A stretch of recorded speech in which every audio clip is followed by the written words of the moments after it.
This is like Tony Blair being like found like giving money to Al-Qaeda or ISIS and then going to fight them. How does this work? How does this work? I agree. How does this work? Yeah, but I agree with you. So yeah, it's a terrorist attack. And Israel is funding them? I mean, this is in the words of Benjamin. This is the thing about Benjamin Netanyahu. He brags about that stuff. So this is a circular question. Yeah, but yes, I agree with you. Hamas is to blame. Who created Hamas? Who's helping them? And who is allowing for an environment for that kind of hate and destruction of Jewish people to aspire? And the thing is, there's something very important to the Western audience here. They think that Israel is a small, tiny country between the hostile Arab countries.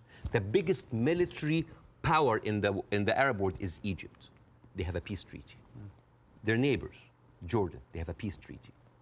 Saudi Arabia, Emirates, either like have like full relationship or like on the way of normalization. Yeah. The only people that, even Syria is not like even like didn't launch like a single bullet.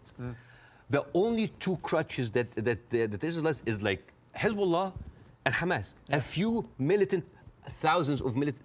Is that really formed an existential like threat, especially if I know that over 13 years, only 69 Israelis were killed? I would say. Would that really wipe out Israel? Is Israel that weak? I think if you have two groups of people who are ideologically wedded to your destruction as a state and as a populace, and you're constantly firing rockets, as Hamas have done for over a decade now, then that cannot be acceptable.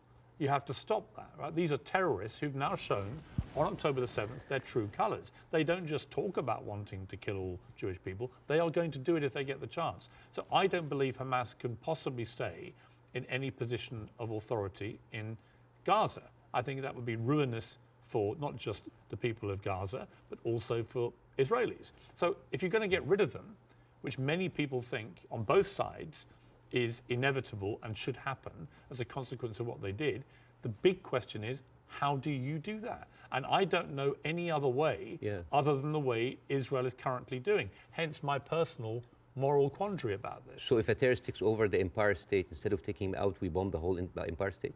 Well, that's the question, isn't it? Proportion. That is not even a question. Well, that was not even a question, because that would be ridiculous. You talk about the normalization of the region. I mean, the theory that I most buy into, supported by recent, I think, Wall Street Journal reporting, that hundreds of Hamas terrorists had gone to Iran for training before this attack. Okay. It had obviously been very carefully organized, and so that is, I think, highly likely. But if you're Iran, and you're looking at all this normalization, and you're looking at Saudi Arabia being next, this is your worst nightmare.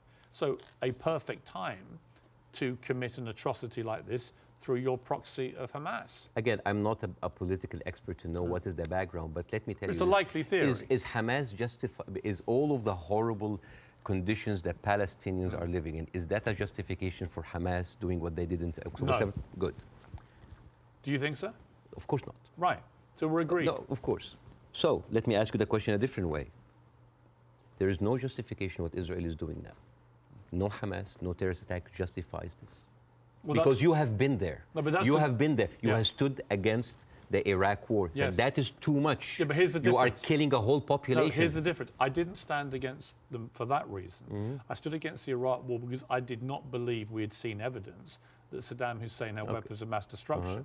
So we were fighting a war against a country and a despotic leader which had nothing to do with 9/11, as they were trying to claim. It was actually a lie perpetrated on the world, and the consequences were disastrous. 1 million people died.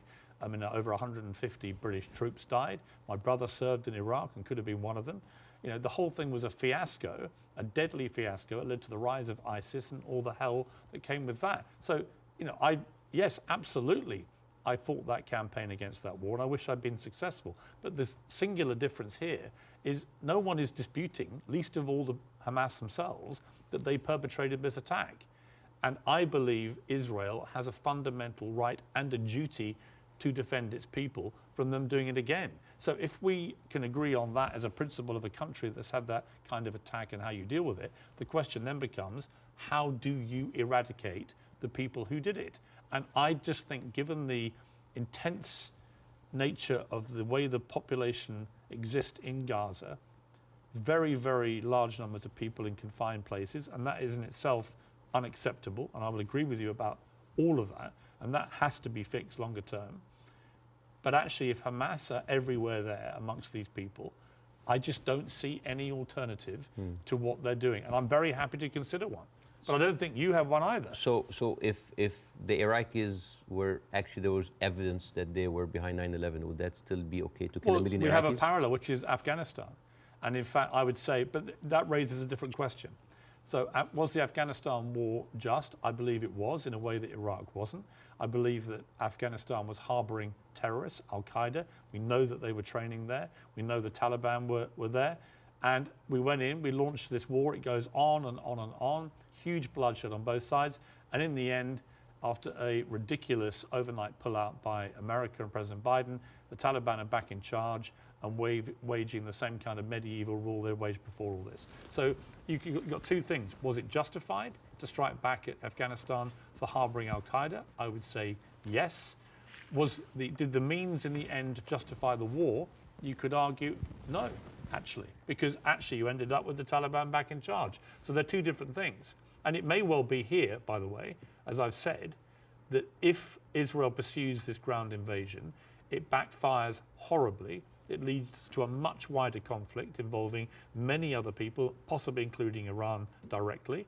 And it could be a horrendous escalation and a massive war raging through the whole region. And that is my fear about it.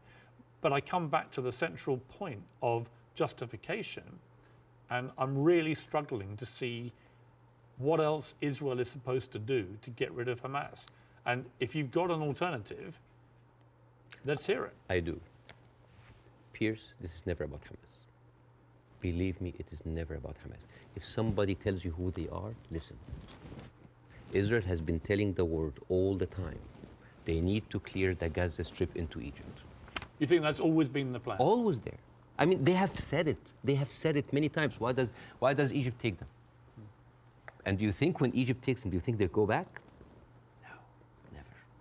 And then when they're done with Gaza, they will go back to the West Bank. They will kind of like build the settlements around them, and then until they push them into Jordan, because that is the plan. They have talked, not just Benjamin Netanyahu, everybody said like, there's no state, two states. It is one state, and it's for the Jewish I don't people. think he believes in a two-state solution. Nobody believes in a two-state solution. It is one state. But nor do Hamas, obviously, and they're the ruling authority in Gaza.